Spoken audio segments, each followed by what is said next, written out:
Hello friends, সবাই কেমন আছো? তো তোমাদের সঙ্গে একটা ব্যাপার শেয়ার না করে পারলাম না। যে ইনি হচ্ছেন আমার কন্যা, আমার বর্তমান মা। তো কালকেও আমার কাছে এসে 20 টাকা চাইছে। আমি তো প্রথমে বকা দিয়েছি যে 20 টাকা নিয়ে কী করবি। ও বলে কি দাও, কালকে মায়েদের দিন, মায়েদের গিফট দিতে হয়, কালকে মাদার্স ডে।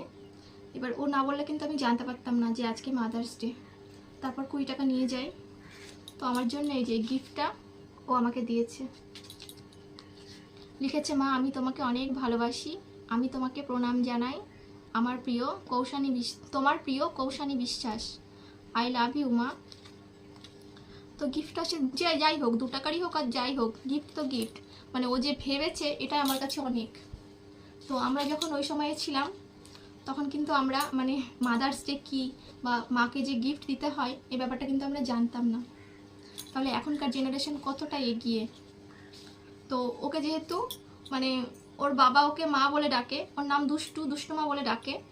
তো পাপাকে ফোন করে বলছে যে তুমি আমাকে মা বলে ডাকো, দুষ্টু মা বলো, তাহলে আমাকে গিফট দেবে না কেন? আবার যে আমাকে গিফটটাও দিয়েছে ও বলছে কি আমার ছোটো মাকে দেখাও, পাপাকে বলো যে ও আমাকে গিফট দিয়েছে। মানে ও চায় মানে ওর প্রশংসা করি, মানে ও গিফট দিয়েছে সেটা সবাইকে বলি। তো আমি বললাম আমি দুজনকে কেন বলবো, আমি হাজার হাজার লোককে বলবো। তো গিফটটা আমি এখনও কাটিনি, এর মধ্যে কী আছে আমি জানি না, দেখি।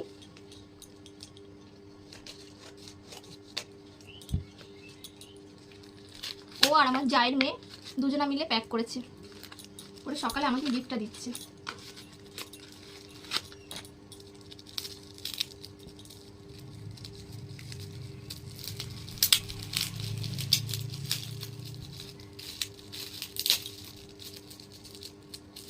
বাবা যেভাবে প্যাক করেছে আমি খুলতেই পারছি না।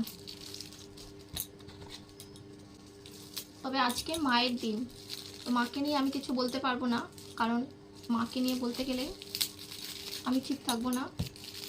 তো আমার মেয়েরই আমি গুণের কথা বলছি।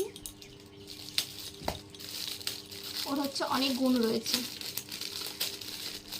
মানে ওর যে আমাকে চকলেট গিফট করেছে, এটাতে কি আছে?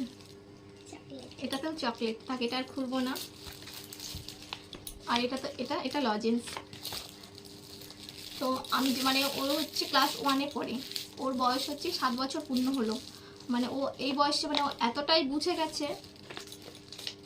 আমি যখন স্কুলে যাব সকালবেলা ওকে রান্নাবান্না করে খাবার রেখে যাই, ও নিজে ভাত বেড়ে নিয়ে একা একা খেয়ে নেয়, আবার মাছের কাঁটা বেছে খেয়ে নেবে, একা একাই স্নান করবে।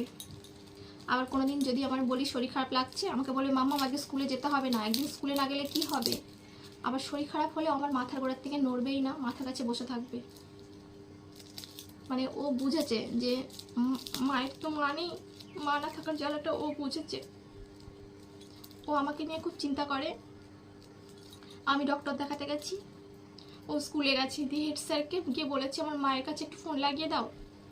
হেড স্যার আমাদের গ্রুপ করে দিয়েছে, গ্রুপ থেকে নাম্বার নিয়ে ফোন করে আমাকে ফোন করেছে। হেড স্যার বলছে আমি কৌশানীর স্কুল থেকে বলছি। এবার আমি তো ভয় পেয়েছি যে কি হলো, তখন ওকে দিয়েছে। দিয়ে আমি ডক্টর দেখাতে গেছি, রিপোর্ট দেখাতে গেছি ডাক্তারের কাছে, দিয়ে বলছে মা তোমার রিপোর্টে কি হয়েছে? আমি বলছি না আমি ঠিক আছি, তুমি কোথা থেকে ফোন করলে? তো বলছে হেড স্যারকে এসে বললাম, হেড স্যার আমাকে ফোন লাগিয়ে দিল। তার মানে ও এখনই মানে আমাকে নিয়ে চিন্তা করে, এত ভাবে। আমি যতটা পারি মানে চেষ্টা করি ওকে মানে নিজের মতো করে তৈরি করব। আমি নিজে ওকে কবিতা শেখাই, আমি যতটা পারি ওকে সেইভাবেই শেখাই, ওকে ড্রয়িং শেখাই, নাচে দিয়েছি, ভালো কবিতা আবৃত্তি করতে পারে।